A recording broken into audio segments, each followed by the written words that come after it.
Bismillahirrahmanirrahim. Lesson number 12. Use of this, that, these and those. सबक number 12. This, that और these, those का इस्तेमाल. जिस तरह उर्दू में किसी की जानिब इशारा करने के लिए हम ये, वो, ये सब, वो सब वगैरह जैसे अल्फाज का इस्तेमाल करते हैं, इसी तरह अंग्रेजी में भी इसके लिए कुछ वर्ड्स आते हैं, उन्हें डिमॉन्स्ट्रेटिव प्रोनाउन यानी ज़मीर इशारी कहा जाता है. आज के सबक में हम उसी के बारे में पढ़ेंगे. दिस, दैट और दीज, दोज का इस्तेमाल.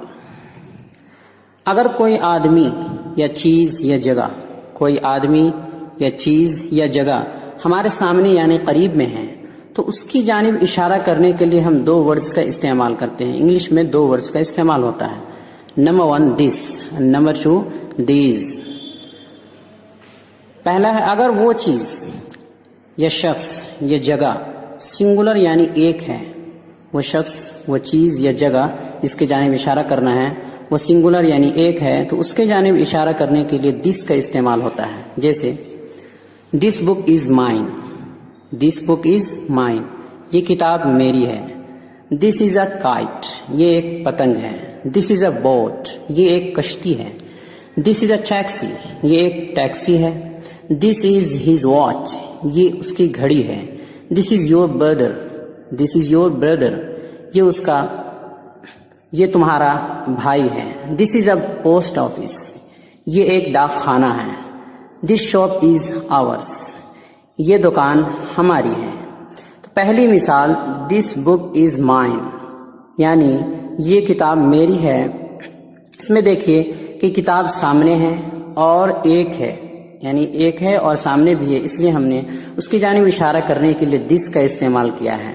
लेकिन अगर दूर होती या एक से ज़्यादा होती तो हम दिस का इस्तेमाल नहीं करते.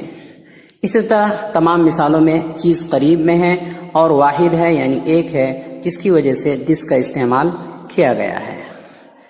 नंबर 2 अगर वो चीज़ या शख्स या जगह प्लूरल यानी एक से ज़ायद हो यानी जमा हो और करीब में हो, पास में ही हो, तो उसकी जानिब इशारा करने के लिए, उसकी जानिब, उन चीज़ों की जानिब इशारा करने के लिए दीज का इस्तेमाल होगा. जैसे these books are mine, these books are mine, ये किताबें मेरी हैं.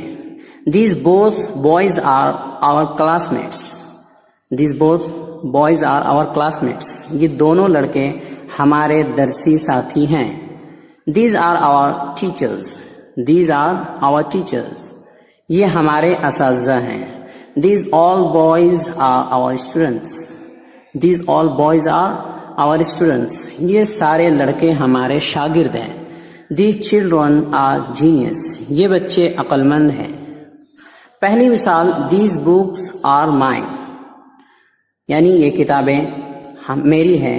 इसमें देखिए बुक्स जमा है यानी एक से ज़ायद है और करीब में भी है, सामने है, इसलिए उसकी जानिब इशारा करने के लिए, इन किताबों की जानिब, बुक्स की जानिब इशारा करने के लिए दीज का इस्तेमाल किया गया है. इस तरह दूसरी मिसाल these both boys are our classmates में बोथ बॉयज यानी दोनों लड़के, ये एक से जायद होने की वजह से प्लूरल है, यानी दोनों लड़के, दो एक से जायद है इसलिए प्लूरल है. तो बोथ बॉयज ये प्लूरल होने की वजह से और सामने ही है, जिसकी वजह से उनके जानिब इशारा करने के लिए दीज का इस्तेमाल किया गया है. इसी तरह बाकी मिसालों में भी ऐसे ही है. ये तो था सामने और करीब के बारे में, यानी वो चीज़ या शख्स या आदमी जो सामने या करीब हो. लेकिन अगर कोई आदमी या चीज़ या जगह, कोई आदमी या चीज़ या जगह हमारे सामने यानी करीब में नहीं है बल्कि दूर है हमसे, तो उनकी जानिब, उसकी जानिब इशारा करने के लिए भी हम दो वर्ड्स का इस्तेमाल करते हैं. नंबर 1 दैट, नंबर 2 दोस. अगर वो चीज़ या शख्स या जगह, अगर वो चीज़ या शख्स या जगह सिंगुलर यानी एक है और दूर है, तो उसकी जानिब इशारा करने के लिए हम दैट का इस्तेमाल करते हैं. जैसे एग्जाम्पल है that pain is blue, that pain is blue, वो कलम नीला है. दैट गॉट इज़ ब्लैक, वो बकरी स्याह है.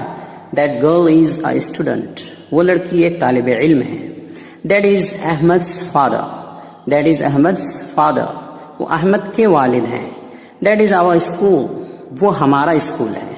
تو پہلی مثال دیٹ پین از بلو، یعنی وہ قلم نیلا ہے.